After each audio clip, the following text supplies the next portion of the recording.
ಇತಿಹಾಸದ ಪುಟಗಳನ್ನ ತಿರುವಿ ಹಾಕಿದಾಗ ಕೆಲವು ಕತೆಗಳು ಕೇವಲ ಯುದ್ಧದ ಸೋಲು ಗೆಲುವಿನ ಲೆಕ್ಕಾಚಾರ ಆಗಿರೋದಿಲ್ಲ. ಅವು ಒಂದು ನಾಡಿನ ಉಸಿರು, ಸ್ವಾಭಿಮಾನದ ಸಂಕೇತ ಮತ್ತು ಪರಾಕ್ರಮದ ಪ್ರತೀಕವಾಗಿರುತ್ತೆ. ಸಮಯ ಕ್ರಿಸ್ತಶಕ 7ನೇ ಶತಮಾನ. ಉತ್ತರ ಭಾರತವನ್ನೆಲ್ಲ ತನ್ನದಾಗಿಸ್ಕೊಂಡು ಸಕಲೋತ್ತರ ಪತೇಶ್ವರ ಅಂದ್ರೆ ಇಡೀ ಉತ್ತರದ ಒಡೆಯ ಅಂತ ಮೆರಿತಾ ಇದ್ದಂತಹ ಸಾಮ್ರಾಟ್ ಹರ್ಷವರ್ಧನ, ಅವನ ಬೆನ್ನಿಗಿತ್ತು ಆ ಕಾಲದ ಅತ್ಯಂತ ಬಲಿಷ್ಠವಾದಂತಹ 1,00,000 ಸೈನಿಕರ ಅಜೇಯ ಸೇನೆ ಹಾಗೂ ಸಾವಿರಾರು ಮದ್ದಾನೆಗಳ ಬಲ. ತನ್ನ ಗೆಲುವಿನ ಓಟಕ್ಕೆ ತಡೆಯೇ ಇರಲಿಲ್ಲ. ಇಡೀ ಭಾರತವೇ ತನ್ನ ಕಾಲಡಿಯಲ್ಲಿರಬೇಕು ಅನ್ನುವಂತಹ ಅಹಂಕಾರದೊಂದಿಗೆ ಆ ಮಹಾ ಚಕ್ರವರ್ತಿ ದಕ್ಷಿಣದತ್ತ ದಂಡೆತ್ತಿ ಬರ್ತಾರೆ. ಆದ್ರೆ ಆತನ ಆಟ ಇಲ್ಲಿ ನಡೆಯಲಿಲ್ಲ. ವಿಂಧ್ಯ ಪರ್ವತದ ಸಾಲು ಮತ್ತು ನರ್ಮದಾ ನದಿಯ ದಡದಲ್ಲಿ ಆತನ ಆ ಅಹಂಕಾರ ಮಣ್ಣು ಪಾಲಾಗಿಸೋದಕ್ಕೆ ನಮ್ಮ ಕನ್ನಡದ ಕಲಿವೀರನೊಬ್ಬ ಕಾಯ್ತಾ ಇದ್ದ. ಉತ್ತರಕ್ಕೆ ಹರ್ಷವರ್ಧನಾದ್ರೆ ದಕ್ಷಿಣಕ್ಕೆ ಈತನೇ ದಕ್ಷಿಣಾಪತೇಶ್ವರ. ಆತನೇ ಬಾದಾಮಿ ಚಾಲುಕ್ಯ ಸಾಮ್ರಾಜ್ಯದ ಪ್ರತಿಮ ಚಕ್ರವರ್ತಿ, ಕರುನಾಡಿನ ಹೆಮ್ಮೆ ಇಮ್ಮಡಿ ಪುಲಕೇಶಿ. ಒಂದು ಕಡೆ ಲಕ್ಷಾಂತರ ಸೈನಿಕರ ಬೃಹತ್ ಸೇನೆ, ಅದರ ಮುಂದೆ ನಮ್ಮ ಕನ್ನಡಿಗರು ಗೆಲ್ಲೋಕೆ ಸಾಧ್ಯವಿತ್ತ? ಇಡೀ ಉತ್ತರ ಭಾರತವೇ ಹರ್ಷನ ಮುಂದೆ ಮಂಡಿಯೂರಿ ಕೂತಂತಹ ಕ್ಷಣ ಅದು. ದಕ್ಷಿಣದ ಈ ರಾಜ ಅವನನ್ನ ಹಿಮ್ಮೆಟ್ಟಿಸಿದ್ದು ಹೇಗೆ? ಬನ್ನಿ, ಜಗತ್ತೇ ಮೆಚ್ಚಿದ್ದ ಆ ರೋಚಕ ಇತಿಹಾಸವನ್ನ ಇಂದು ತಿಳ್ಕೊಳ್ಳೋಣ. ಇಮ್ಮಡಿ ಪುಲಕೇಶಿಯ ಬದುಕು ಹೂವಿನ ಹಾಸಿಗೆ ಆಗಿರಲಿಲ್ಲ, ಅದೊಂದು ಮುಳ್ಳಿನ ಹಾದಿಯಾಗಿತ್ತು. ಬಾದಾಮಿ ಚಾಲುಕ್ಯ ಸಾಮ್ರಾಜ್ಯವನ್ನ ಆಳ್ತಾ ಇದ್ದಂತಹ ಅವನ ತಂದೆ 1ನೇ ಕೀರ್ತಿವರ್ಮ ತೀರ್ಕೊಂಡಾಗ ಪುಲಕೇಶಿ ಇನ್ನು ಬಹಳ ಚಿಕ್ಕ ಬಾಲಕ. ಆತನ ನಿಜವಾದ ಹೆಸರು ಎರೆಯ ಅಂತ. ಬಾಲಕನಿಗೆ ರಾಜ್ಯಭಾರ ಮಾಡುವಂತಹ ವಯಸ್ಸಿಲ್ಲದಲೇ ಇರುವಂತಹ ಕಾರಣ ಅವನ ಸ್ವಂತ ಚಿಕ್ಕಪ್ಪನಾದಂತಹ ಮಂಗಳೇಶನು ರಾಜಪ್ರತಿನಿಧಿಯಾಗಿ ಸಿಂಹಾಸನವನ್ನ ಏರ್ತಾನೆ. ಆದ್ರೆ ಅಧಿಕಾರದ ದಾಹ ಎಂಥವರನ್ನು ಕೆಡಿಸುತ್ತೆ ಅಲ್ವಾ? ವರ್ಷಗಳು ಉರುಳಿದ್ವು. ಪುಲಕೇಶಿ ಬೆಳೆದು ಯುವಕನಾಗಿ ನಿಂತ. ನ್ಯಾಯವಾಗಿ ತನಗೆ ಸಿಗ್ಬೇಕಾಗಿದ್ದಂತಹ ಸಿಂಹಾಸನವನ್ನ ಕೇಳ್ದ. ಆದ್ರೆ ಅಧಿಕಾರದ ಆಸೆಗೆ ಬಿದ್ದಂತಹ ಮಂಗಳೇಶ ತಾನು ಬೆಳೆಸಿದ ಸಾಮ್ರಾಜ್ಯವನ್ನ ಬಿಟ್ಕೊಡೋದಕ್ಕೆ ನಿರಾಕರಿಸಿದಲ್ಲದೆ ಸ್ವಂತ ಅಣ್ಣನ ಮಗನನ್ನೇ ಮುಗ್ಸೋದಕ್ಕೆ ಸಂಚು ಹೊಡ್ದ. ಚಿಕ್ಕಪ್ಪನ ಈ ಕುತಂತ್ರದ ವಾಸನೆ ಬಡಿದ ತಕ್ಷಣ ಎಚ್ಚೆತ್ತುಕೊಂಡ ಈ ಪುಲಕೇಶಿ ರಹಸ್ಯವಾಗಿ ಅರಮನೆಯಿಂದ ತಪ್ಪಿಸ್ಕೊಂಡು ಕೋಲಾರದ ಬಾಣರ ಪ್ರದೇಶಕ್ಕೆ ಅಜ್ಞಾತವಾಸಕ್ಕೆ ತೆರಳುತ್ತಾನೆ. ಅಲ್ಲಿ ಸುಮ್ಮನೆ ಕುತ್ಕೊಳ್ಳಿಲ್ಲ, ಬದಲಿಗೆ ತಂದೆಗೆ ನಿಷ್ಠರಾಗಿದ್ದವರನ್ನ ಸೇರಿಸಿ ದಟ್ಟ ಕಾಡಿನಲ್ಲೇ ರಹಸ್ಯವಾದ ಸೈನ್ಯವೊಂದನ್ನ ಸಂಘಟಿಸ್ತಾನೆ. ಕ್ರಿಸ್ತಶಕ 610ರ ಆಸುಪಾಸಿನಲ್ಲಿ ಎಳಪಟ್ಟು ಸಿಂಬಿಗೆ ಎಂಬ ರಣರಂಗದಲ್ಲಿ ಚಿಕ್ಕಪ್ಪ ಮತ್ತು ಅಣ್ಣನ ಮಗನ ನಡುವೆ ಭೀಕರವಾದ ಕದನ ನಡೆಯುತ್ತೆ. ಆ ಕಾಳಗದಲ್ಲಿ ದ್ರೋಹಕ್ಕೆ ಸೋಲಾಗುತ್ತೆ. ಮಂಗಳೇಶ ರಣರಂಗದಲ್ಲೇನೆ ಮರಣ ಹೊಂದಿದ. ತನ್ನ ಹಕ್ಕಿನ ಸಾಮ್ರಾಜ್ಯವನ್ನ ರಕ್ತ ಮತ್ತು ಶೌರ್ಯದಿಂದ ಗೆದ್ದುಕೊಂಡಂತಹ ಎಳೆಯ ಪುಲಕೇಶಿ ಸತ್ಯಾಶ್ರಯ ಶ್ರೀ ಪೃಥ್ವಿವಲ್ಲಭ ಮಹಾರಾಜ ಅನ್ನುವಂತಹ ಬಿರುದಿನೊಂದಿಗೆ ಇಮ್ಮಡಿ ಪುಲಕೇಶಿಯಾಗಿ ಬಾದಾಮಿಯ ಸಿಂಹಾಸನವನ್ನೇರ್ತಾನೆ. ಸಿಂಹಾಸನವನ್ನೇನೋ ಸಿಕ್ಕಿತು, ಆದರೆ ರಾಜ್ಯದಲ್ಲಿ ಅರಾಜಕತೆ ಅನ್ನೋದು ತುಂಬಿತ್ತು. ಇದನ್ನ ಬಳಸ್ಕೊಂಡು ಉತ್ತರದಿಂದ ಅಪ್ಪಾಯಿಕ ಮತ್ತು ಗೋವಿಂದ ಅನ್ನೋರು ದಂಗೆ ಎದ್ರು. ಪುಲಕೇಶಿ ತನ್ನ ಬುದ್ಧಿಬಲದಿಂದ ಗೋವಿಂದನನ್ನ ಒಲಿಸ್ಕೊಂಡು ಅಪ್ಪಾಯಿಕನನ್ನ ಸೋಲಿಸಿ ಓಡಿಸ್ದ. ನಂತರ ಆತನ ದಿಗ್ವಿಜಯದ ರಥ ದಕ್ಷಿಣದತ್ತ ಹೊರಟಿತ್ತು. ಬನವಾಸಿಯ ಕದಂಬರನ್ನ ಸೋಲಿಸ್ದ. ಆದ್ರೆ ತಲಕಾಡಿನ ಗಂಗರ ದೊರೆ ದುರ್ವಿನೀತ ಪುಲಕೇಶಿಯ ಪರಾಕ್ರಮವನ್ನು ಮೆಚ್ಚಿ ತನ್ನ ಮಗಳನ್ನ ಆತನಿಗೆ ವಿವಾಹ ಮಾಡಿಕೊಡುವ ಮೂಲಕ ಶಾಶ್ವತ ಮೈತ್ರಿಯನ್ನ ಬೆಳೆಸಿದ. ದಕ್ಷಿಣ ಭದ್ರವಾಯಿತು. ಆದ್ರೆ ಇಮ್ಮಡಿ ಪುಲಕೇಶಿಯ ಅಸಲಿ ಶಕ್ತಿ ಪ್ರದರ್ಶನವಾಗಿದ್ದು ಪಶ್ಚಿಮ ಕರಾವಳಿಯಲ್ಲಿ. ಕೊಂಕಣ ಪ್ರದೇಶವನ್ನ ಆಳ್ತಾ ಇದ್ದಂತಹ ಮೌರ್ಯರ ರಾಜಧಾನಿ ಪುರಿ. ದ್ವೀಪವನ್ನ ಗೆಲ್ಲೋದಕ್ಕೆ ಕೇವಲ ಭೂಸೇನೆ ಸಾಲದು ಅಂತ ಅರಿತಂತಹ ಪುಲಕೇಶಿ ಬೃಹತ್ ನೌಕಾಪಡೆಯನ್ನ ಕಟ್ಟ. ಹೌದು, 100 ಹಡಗುಗಳ ಮೂಲಕ ಸಮುದ್ರದ ಮೇಲೆ ದಾಳಿ ಮಾಡಿ ಗಾರಾಪುರಿಯನ್ನ ವಶಕ್ಕೆ ಪಡೆದ.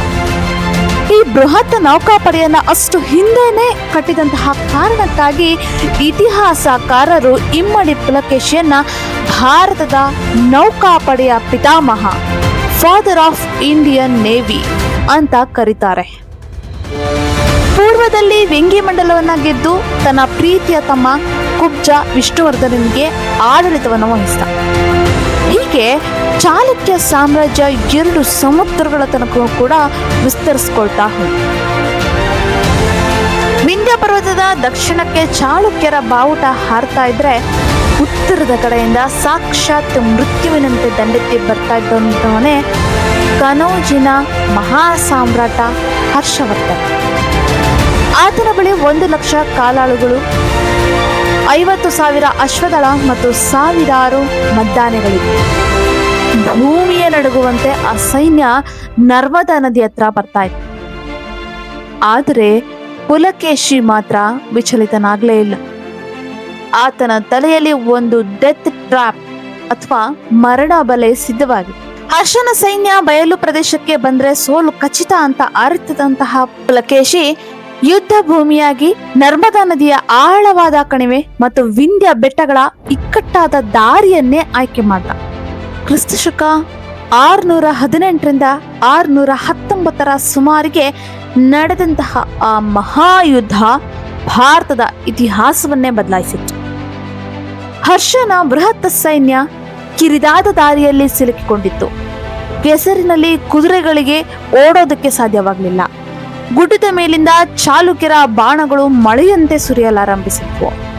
ತನ್ನ ಗೆಲುವಿಗೆ ಕಾರಣವಾಗಿದ್ದಂತಹ ಹರ್ಷನ 1,000 ಆನೆಗಳು ಚಾಲುಕ್ಯರ ನಿರಂತರ ದಾಳಿಯಿಂದ ಬೆದರಿ ಪ್ರಾಣ ಭೀತಿಯಿಂದ ಹಿಂದಕ್ಕೆ ಓಡತೊಡಗಿದ್ವು. ಆ ಹುಚ್ಚಿದ್ದಂತಹ ಆನೆಗಳು ತಮ್ಮದೇ ಸೈನ್ಯದ ಸೈನಿಕರನ್ನ ಕಾಲ ಕಸ್ತತೆ ತುಳಿದು ಅಪ್ಪಚ್ಚಿ ಮಾಡಿದ್ವು.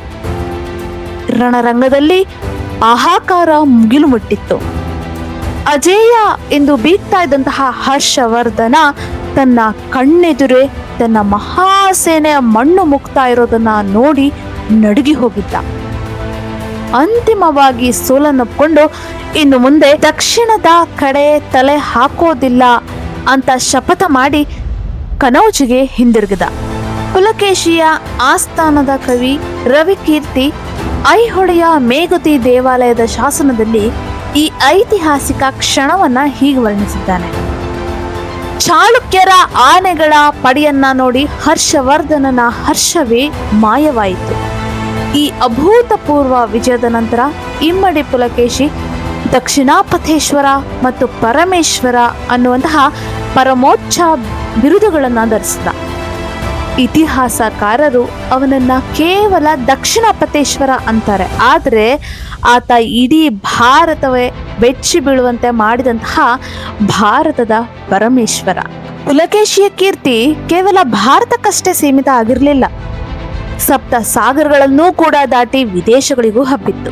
ಪರ್ಷಿಯಾ ದೇಶದ ಅಂದ್ರೆ ಇಂದಿನ ಇರಾನ್ ದೇಶದ ಮಹಾ ಚಕ್ರವರ್ತಿ 2ನೇ ಖುಸ್ರೋ ಪುಲಕೇಶಿಯ ಪರಾಕ್ರಮವನ್ನ ಕೇಳಿ ಬೆರಗಾಗಿ ತನ್ನ ರಾಯಭಾರಿಯನ್ನ ಬಾದಾಮಿಗೆ ಕಳುಹಿಸಿದ. ಇಂದಿಗೂ ಸಹ ಅಜಂತಾ ಗುಹೆಯ 1ನೇ ಗುಹಾಲಯದಲ್ಲಿ ಈ ಐತಿಹಾಸಿಕ ದೃಶ್ಯದ ವರ್ಣ ಚಿತ್ರವನ್ನ ನಾವು ಕಾಣಬಹುದು. ಕೇವಲ ಅಷ್ಟೇ ಅಲ್ಲ, ಖುಸ್ರೋಗೆ ಯುದ್ಧದಲ್ಲಿ ಸಹಾಯ ಮಾಡೋದಕ್ಕೆ ಪುಲಕೇಶಿ ತಮ್ಮ ಕರುನಾಡಿನಿಂದ ಆನೆಗಳನ್ನ ಹಾಗೂ ಅತ್ಯಂತ ಬಲಿಷ್ಠವಾದ ಕತ್ತರಿಸೋಕೆನೆ ಆಗದಲ್ಲೇ ಇರುವಂತಹ ಉಕ್ಕಿನ ಕತ್ತಿಗಳನ್ನ ಸ್ಟೀಲ್ ಸ್ವಾರ್ಡ್ಸ್ ರಫ್ತು ಮಾಡಿದ್ದ. ಇದಕ್ಕೂ ಮೀರಿದಂತಹ ಇನ್ನೊಂದು ದೊಡ್ಡ ಇತಿಹಾಸವಿದೆ. ಅದು ನಮ್ಮ ಇತಿಹಾಸದ ಪಠ್ಯ ಪುಸ್ತಕಗಳಲ್ಲಿ ಹೆಚ್ಚಾಗಿ ಕಾಣಿಸೋದೇ ಇಲ್ಲ. ಇದೇ ಇಸ್ಲಾಮಿಕ್ ಆಕ್ರಮಣವನ್ನ ಮೊಟ್ಟ ಮೊದಲ ಬಾರಿಗೆ ತಡೆದಂತಹ ಕನ್ನಡಿಗನ ಕತೆ. ಕ್ರಿಸ್ತಶಕ 636 ಸುಮಾರಿಗೆ ಆರಂಭಿಕ ರಶೀದುನ್ ಖಲೀಫತ್ ಸಾಮ್ರಾಜ್ಯವು ಭಾರತ ಮೇಲೆ ಕಡಲ ಮಾರ್ಗವಾಗಿ ದಾಳಿ ಮಾಡೋದಕ್ಕೆ ಯತ್ನಿಸುತ್ತೆ. ಗುಜರಾತಿನ ಭರೂಚ್ ಮತ್ತು ಮಹಾರಾಷ್ಟ್ರದ ಠಾಣೆ ಬಂದರುಗಳ ಮೇಲೆ ಅವರು ನೌಕಾದಾಳಿಯನ್ನ ಮಾಡಿದಾಗ ನಮ್ಮ ಕರುನಾಡಿನ ನೌಕಾಪಡೆಯೊಡನೆ ಸಜ್ಜಾಗಿ ನಿಂತಿದ್ದಂತಹ ಪುಲಕೇಶಿ ಅವರನ್ನ ಸಮುದ್ರದಲ್ಲೇನೆ ಸೋಲಿಸಿ ಹೊಡೆದೊಡಿಸಿದ್ದ. ಇದಷ್ಟೇ ಅಲ್ಲ, ಶತ್ರುಗಳು ತಮ್ಮ ಕರಾವಳಿಗೆ ಬರುವಂತಹ ಮುನ್ನವೇ ಅವರನ್ನ ತಡೆಯೋದಕ್ಕೆ ಇಂದಿನ ಬಹ್ರೇನ್ ಮತ್ತು ಕುವೈತ್ ಕೂಡುವಂತಹ ಸ್ಥಳವಾದ ಅಲ್ ಖತ್ನಲ್ಲಿ ಬಾದಾಮಿ ಚಾಳುಕ್ಯರು ತಮ್ಮದೇ ಆದಂತಹ ಶಾಶ್ವತವಾದಂತಹ ನೌಕಾನೆಲೆಯನ್ನು ಹೊಂದಿದ್ರು. ವಿದೇಶಿ ನೆಲದಲ್ಲಿ ನೌಕಾನೆಲೆ ಸ್ಥಾಪಿಸಿದಂತಹ ನಮ್ಮ ಪುಲಕೇಶಿ ಅವತ್ತಿನ ಕಾಲಕ್ಕೆ ಇಡೀ ಪ್ರಪಂಚದ ದೊಡ್ಡಣ್ಣನಾಗಿದ್ದ. ಕಾಲಚಕ್ರ ಅನ್ನೋದು ಉರುಳುತ್ತಾನೆ ಇರುತ್ತೆ. ಎಷ್ಟೇ ದೊಡ್ಡ ಸಾಮ್ರಾಜ್ಯವಾದರೂ ಕೂಡ ಒಂದು ದಿನ ಅಗ್ನಿ ಪರೀಕ್ಷೆಯನ್ನ ಎದುರಿಸಲೇಬೇಕಾಗುತ್ತೆ. ತನ್ನ ದಿಗ್ವಿಜಯದ ಕಾಲದಲ್ಲಿ ಪುಲಕೇಶಿಯು ಪಲ್ಲವ ದೊರೆ 1ನೇ ಮಹೇಂದ್ರವರ್ಮನನ್ನ ಸೋಲಿಸಿ ಅವಮಾನಿಸಿದ್ದ. ಅದರ ಸೇಡು ತೀರಿಸಿಕೊಳ್ಳೋದಕ್ಕೆ ಕ್ರಿಸ್ತಶಕ 642ರಲ್ಲಿ ಪಲ್ಲವ ದೊರೆ 1ನೇ ನರಸಿಂಹವರ್ಮ ಬೃಹತ್ ಸೈನ್ಯದೊಂದಿಗೆ ಬಾದಾಮಿಯ ಮೇಲೆ ಸಿಡಿಲಿನಂತೆ ಎರಗಿದ. ಆಗ ನಮ್ಮ ಪುಲಕೇಶಿಗೆ ಸುಮಾರು 60ಕ್ಕೂ ಹೆಚ್ಚು ವರ್ಷ ವಯಸ್ಸಾಗಿತ್ತು. ದಶಕಗಳ ಕಾಲ ಯುದ್ಧ ಮಾಡಿ ಆತನ ದೇಹ ದಣಿದಿತ್ತು. ಆದ್ರೆ ಆ ಮಣ್ಣಿನ ಮಗನ ಸ್ವಾಭಿಮಾನದ ಕಿಚ್ಚು ಮಾತ್ರ ಇನ್ನೂ ಕೂಡ ಆರಿರಲಿಲ್ಲ. ಬಾದಾಮಿಯನ್ನ ರಕ್ಷಿಸೋದಕ್ಕೆ ವಯಸ್ಸನ್ನು ಸಹ ಲೆಕ್ಕಿಸದೆ ಕತ್ತಿ ಹಿಡಿದು ರಣರಂಗಕ್ಕೆ ಇಳಿದ ಆ ಮುದುಕ ಸಿಂಹ ಶತ್ರುಗಳ ತಲೆಗಳನ್ನ ಚೆಂಡಾಡುತ್ತಾ ಕೊನೆಯ ಉಸಿರಿರೋವರೆಗೂ ಸಹ ವೀರಾವೇಶದಿಂದ ಹೋರಾಟ. ಆದರೆ ಶತ್ರುಗಳ ಸಂಖ್ಯೆ ಅಪಾರವಾಗಿತ್ತು. ಅಂತಿಮವಾಗಿ ಇಡೀ ಭಾರತವನ್ನ ನಡುಗಿಸಿದಂತಹ ಆ ಮಹಾ ಚಕ್ರವರ್ತಿ ರಣರಂಗದಲ್ಲೇನೆ ವೀರ ಮರಣವನ್ನಪ್ಪಿದ. ಬಾದಾಮಿ ಪಲ್ಲವರ ವಶವಾಯಿತು.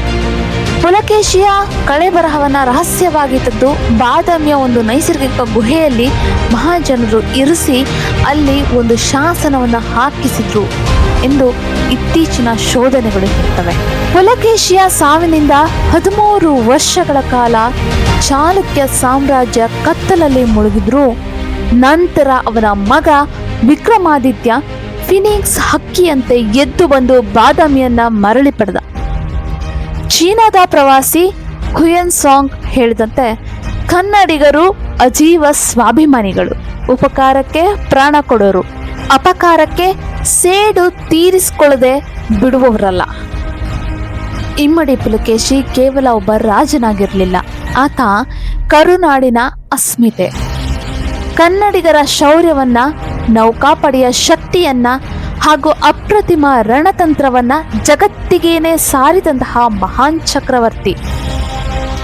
ಇಂದು ಬಾದಾಮಿಯ ಕಲ್ಲುಗಳಲ್ಲಿ ಆತನ ದೇಹವಿಲ್ಲದೇನೆ ಇರಬಹುದು, ಆದರೆ ಹರಿಯುವ ನರ್ಮದೆಯ ಅಲೆಗಳಲ್ಲಿ, ಬೀಸುವ ದಕ್ಷಿಣದ ಗಾಳಿಯಲ್ಲಿ ಆ ಭಾರತದ ಪರಮೇಶ್ವರನ, ನಮ್ಮ ಕನ್ನಡದ ವಿಕ್ರಮನ ಉಸಿರು ಇಂದಿಗೂ ಕೂಡ ಜೀವಂತವಾಗಿದೆ.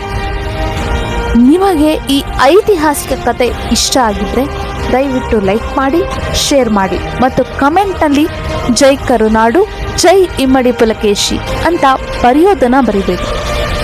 ಹಾಗೂ ಮಲ್ಲಿಕಾರ್ಜುನ ಕ್ರಿಯೇಟಿವ್ ವರ್ಲ್ಡ್ ಯೂಟ್ಯೂಬ್ ಚಾನಲನ್ನು ಸಬ್ಸ್ಕ್ರೈಬ್ ಮಾಡ್ಕೊಳ್ಳಿ ಅಂತ ಹೇಳ್ತಾ ಧನ್ಯವಾದಗಳು. ಸಿಗೋಣ ಮತ್ತೊಂದು ವಿಡಿಯೋದೊಂದಿಗೆ.